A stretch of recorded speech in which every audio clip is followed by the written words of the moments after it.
Hello అండి, నా పేరు వెంకటలక్ష్మి. నేను కథ చెప్తున్నాను. కథలోకి వెళ్ళే ముందు అందరికీ నమస్కారం. చైనా దేశంలో ఒక పురాతన పట్టణం ఉండేది. ఆ పట్టణంలో హ్యూయన్ అనే ఒక ధనికుడు ఉండేవాడు. వాడు చాలా దుర్మార్గుడు. ఎవరిపైన అయినా వాడికి కోపం వచ్చింది అంటే వాళ్ళ పని పట్టించాడన్నమాటే. డబ్బున్నవాడు కాబట్టి రవడీలను ఉసిగొల్పి తన కోపానికి గురి అయిన వాళ్ళనందరినీ హత్య చేయించటము, మరో విధముగా హింసించటము చేస్తూ ఉండేవాడు. ఆ ఊళ్ళోనే వాంగ్ అనే పేదవాడొకడు ఉండేవాడు. పేదవాడే అయినా వాంగు ధైర్యవంతుడు. హూయన్ చేస్తున్న అక్రమాలను అతడు సహించలేక ఒకనాడు పని కట్టుకొని ఆ నగరాన్ని ఏలే రాజు వద్దకు పోయి హూయన్ను మందలించమని ప్రార్థించాడు. రాజు వాంగు మాట లక్ష్య పెట్టలేదు. ఆ ధనికుడంటే గిట్టగా చెబుతున్నాడు అని అపోహపడ్డాడే గాని నిజమేమిటో తెలుసుకోవటానికి రాజు ప్రయత్నించలేదు. పైగా ఇలాంటి చాడీలు చెప్పకు పో అని వాంగు మీదే కోప్పడ్డాడు. పేదవాని మాట పెదవికి చేటు అన్నట్టయింది వాంగు పని. విచారిస్తూ అతడు తన ఇంటికి తిరిగి వస్తుండగా అతనికి అమ్మోయ్ బాబోయ్ అని ఏడుపు వినిపించింది.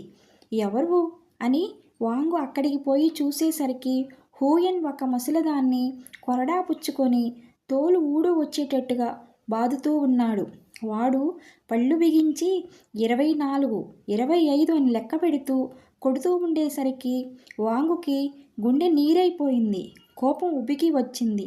తానేం చేస్తున్నది తెలియకుండానే అక్కడేదో ఒక గుణపం పడి ఉంటే దాన్ని తీసుకొని హ్యూయన్ గుండెలో ఒక పోటు పొడిచాడు. హ్యూయన్ చచ్చి ఊరుకున్నాడు. కోపంతో అంత పని చేశాడే కానీ ఆ కోపం చల్లారిపోవటంతోటే వాంగు తను చేసిన పనికి పశ్చాత్తాపపడ్డాడు. తిన్నగా రాజు వద్దకు పోయి, ప్రభూ, నేను హ్యూయన్ను చంపివేశాను, నాకు తగిన దండన విధించండి అని అడిగాడు. అందుకు రాజు, ఒక ధనికుణ్ణి పేదవాడొకడు చంపివేయటమా అని మండిపడి మారు ఆలోచన లేకుండా వాంగుకి మరణదండన విధించాడు. ఇంకా 2 రోజులకి వాంగుని ఉరితీస్తారనగా వాంగు స్నేహితులు ఇంకా ఊళ్ళో పెద్ద మనుషులు కొందరు చేరి రాజుగారి వద్దకు వెళ్ళి, ప్రభు, వాంగు చాలా మంచివాడు, చనిపోయిన హ్యూయన్ చాలా దుర్మార్గుడు. హ్యూయన్ చేస్తున్న దౌర్జన్యం చూసి సహించలేక వాంగు వాడిపైన చెయ్యి చేసుకున్నాడే గాని మరొక కారణం చేత కాదు, కనుక ఈసారి క్షమించి వదిలేయండి అని కోరుకున్నారు. కానీ రాజు చలించలేదు. వచ్చిన వాళ్ళంతా లాభం లేదని వెళ్ళిపోతుంటే 14 ఏళ్ల బాలుడొకడు రాజుగారి ముందు సాష్టాంగపడి, ప్రభు, వాంగు ప్రాణాలకు బదులు నా ప్రాణాలు తీయించండి అన్నాడు. ఆ మాటలు వినేసరికి రాజుకి అక్కడ తక్కిన వాళ్ళందరికీ ఆశ్చర్యం వేసింది. ఎవర్రా అబ్బాయి నువ్వు అని అడిగాడు రాజు. ప్రభు, నేను వాంగు కుమారుణ్ణి. మా తల్లికి మేము 4 కొడుకులము. నేను పెద్దవాణ్ణి. నేను పోయినా మా అమ్మకు ఇంకా 3 కొడుకులు మిగులుతారు. కనుక ఆమెకు అంతగా కష్టముండదు. మా నాయన లేకపోతే మాత్రం కుటుంబ యాత్ర జరగటమే కష్టం అన్నాడు కుర్రవాడు. ఈ మాటలు వినేసరికి రాజుకు ఇంకా ఆశ్చర్యం వేసింది. ఆయన, ఒరే అబ్బి, నిన్ను మీ అమ్మ పంపిందా లేక నువ్వే వచ్చావా అని అడిగాడు. ఆ కుర్రవాడు, ప్రభు, నేను మా అమ్మకి చెప్పకుండానే వచ్చాను. ఏమంటే మా నాయన బ్రతకటం ఆమెకు సంతోషమే అయినా కొడుకును పోగొట్టుకోవడానికి ఏ తల్లి ఇష్టపడుతుంది? నెమ్మది మీద మనసు ఎలాగో కుదురుపరుచుకుంటుందని ధైర్యంతోనే నేను ఇలా వచ్చేశాను అన్నాడు. వాడి మాటలు విన్న రాజుకి హృదయం కరిగిపోయింది. అబ్బి, నీ ప్రార్థన నేను అంగీకరించాను అన్నాడు. బాలుడు బ్రహ్మానందంతో మళ్ళీ ఒక మారు రాజు ముందు సాష్టాంగపడి, ప్రభు, నేను ధన్యుణ్ణి, తమకెంతో కృతజ్ఞుణ్ణి.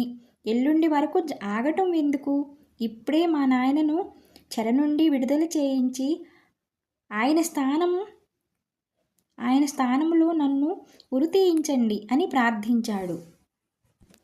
రాజు కళ్ళ వెంబటి బొటపటా నీరు కారుస్తూ, ఎర్రివాడ, నీ ప్రార్థనను నేను అంగీకరించాను అనటంలో నా ఉద్దేశం నీ తండ్రి ప్రాణాలకు బదులు నీ ప్రాణాలను తీయించాలని కాదు.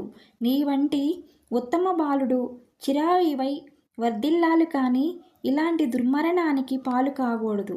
నీలాంటి ఉత్తమ పుత్రుణ్ణి కన్నటువంటి వాంగు కూడా ఉత్తముడే కనుక శిక్షార్హుడు కాడు. దుర్మార్గుడైన హ్యూయన్ను వాంగు రూపంలో భగవంతుడే శిక్షించాడు అని చెప్పి తక్షణమే వాంగుని ఖైదీ నుంచి విడిపించాడు. ఈ కథ మీకు నచ్చినట్లయితే లైక్ చేసి, షేర్ చేసి, సబ్స్క్రైబ్ చేసుకోండి, హైప్ చేయండి.